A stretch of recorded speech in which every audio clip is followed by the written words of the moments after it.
2026 की वसंत ऋतु में पश्चिम बंगाल का राजनीतिक परिदृश्य पूरी तरह बदल गया। दशकों के सत्ताधारी शासन के बाद मतदाताओं ने विपक्ष को भारी बहुमत से जीत दिलाई। राज्य विधानसभा की 294 सीटों में से 206 सीटें एक ही पार्टी के खाते में गईं, जिससे ममता बनर्जी की तृणमूल कांग्रेस का सफाया हो गया। वर्षों तक विजय पार्टी को उसके प्रतिद्वंद्वियों द्वारा बहिरागत यानी भारत के हिंदी भाषी क्षेत्र से आई बाहरी ताकत कहकर खारिज किया जाता रहा। बाहरी होने का ये ठेका एक ऐतिहासिक तथ्य को नजरअंदाज करता है। इस आंदोलन का वैचारिक आधार उसी राज्य में जन्मा था जिस पर अब उसका नियंत्रण है। 1951 में श्यामा प्रसाद मुखर्जी नामक एक बंगाली बुद्धिजीवी ने बरियातिया जनसंघ की स्थापना की, जो आधुनिक भाजपा का प्रत्यक्ष पूर्ववर्ती था। 2026 के चुनाव परिणाम केवल एक साधारण जीत से कहीं अधिक है। ये 75 वर्षों के एक ऐतिहासिक चक्र के समापन का प्रतीक है, जहां एक राजनीतिक संगठन ने अंततः अपने संस्थापक के गृह राज्य पर कब्जा कर लिया। मुखर्जी की नवगठित पार्टी ने शुरुआती दौर में काफी संभावनाएं दिखाऊं और 1952 में पश्चिम बंगाल से 2 लोकसभा सीटें जीती, लेकिन एक साल बाद अचानक उनकी मृत्यु हो जाने के साथ ही राज्य में उनकी राजनीतिक परियोजना लगभग उनके साथ ही समाप्त हो गई।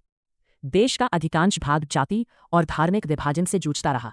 वहीं अगले 50 वर्षों तक पश्चिम बंगाल ने एक अलग राह अपनाई। मतदाताओं ने कम्युनिस्ट वामपंथ की वर्ग आधारित लामबंदी का समर्थन किया।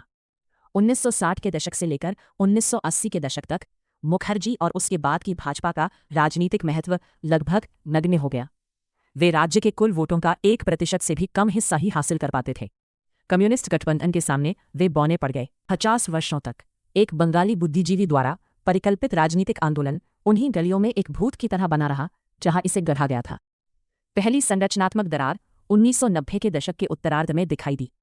भाजपा ने नवगठित क्षेत्रीय शक्ति ममता बनर्जी की तृणमूल कांग्रेस के साथ रणनीतिक कनिष्ठ गठबंधन किया।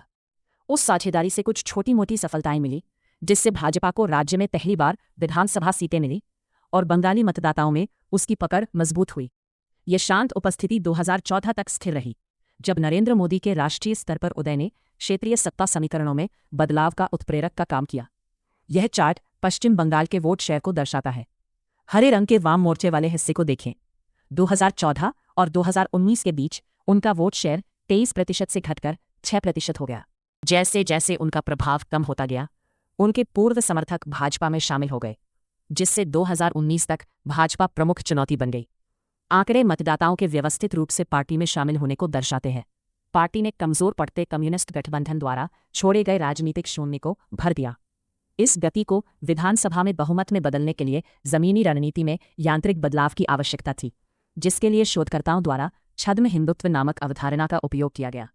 पार्टी ने महसूस किया कि शहरी उच्च जाति के मतदाताओं पर निर्भर रहना गणितीय रूप से अपर्याप्त था। के लिए एक आक्रामक अभियान शुरू किया, विशेष रूप से राजवंशियों और नामासुद्रों तक पहुंचने। यह डेटा तालिका पश्चिम बंगाल की जनसांख्यिकी का विश्लेषण करती है। महज 5 वर्षों में भाजपा के अनुसूचित जाति के मतदाताओं का प्रतिशत 20% से बढ़कर 61% हो गया, जबकि अनुसूचित जनजाति के मतदाताओं का प्रतिशत 11% से बढ़कर 58% हो गया। स्थानीय शिकायतों का फायदा उठाकर और रामनवमी जुलूस जैसे सांस्कृतिक आयोजनों और जय श्री राम के नारे लगाकर पार्टी ने इन ऐतिहासिक रूप से खंडित समुदायों को एक शक्तिशाली पहचान के तहत व्यवस्थित रूप से एकजुट किया।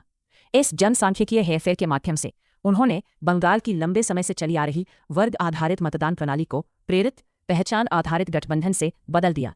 जब 2026 के विधानसभा चुनाव आए, तब तक तृणमूल शासन के कई कार्यकालों ने मतदाताओं में तीव्र थकान और व्यापक सत्ता विरोधी भावना पैदा कर दी थी।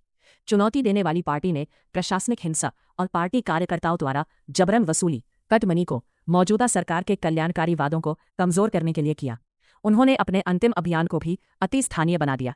बाहरी होने के लेबल का खंडन किया को लागू करने का वादा करके आप्रवासी मतदाताओं को लुभाने के लिए नागरिकता संशोधन अधिनियम 2026 में जो परिणाम सामने आया, वह कई दशकों की रणनीति का नतीजा था, जिसमें तीव्र राजनीतिक आक्रोश को सुनियोजित जनसांख्यिकीय लखड़। इस परिणाम में पश्चिम बंगाल में एक अलग राजनीतिक वास्तविकता स्थापित की।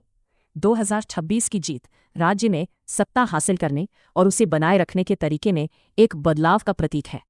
दशकों से चली आ रही मार्क्सवादी विचारधारा और संगठित संगठनों की जगह सांस्कृतिक पहचान और राष्ट्रवाद के ढांचे ने ले ली का पुनर्मूल्यांकन करना अनिवार्य हो गया और उनके द्वारा 1951 में व्यक्त किए गए राजनीतिक दृष्टिकोण, जो दशकों तक उनके अपने ही क्षेत्र में विफल प्रतीत होता रहा, राजनीतिक आंदोलन ने आधी सदी के चुनावी निर्वासन को पार कर लिया और अंततः वो विधायी बहुमत हासिल कर लिया जो इसके संस्थापकों को 70 वर्षों से नहीं मिल पाया था।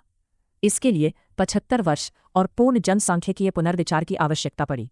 लेकिन एक अकेले बंगाली बुद्धिजीवी से शुरू हुआ राजनीतिक सफर आखिरकार अपने लक्ष्य तक पहुंच गया है।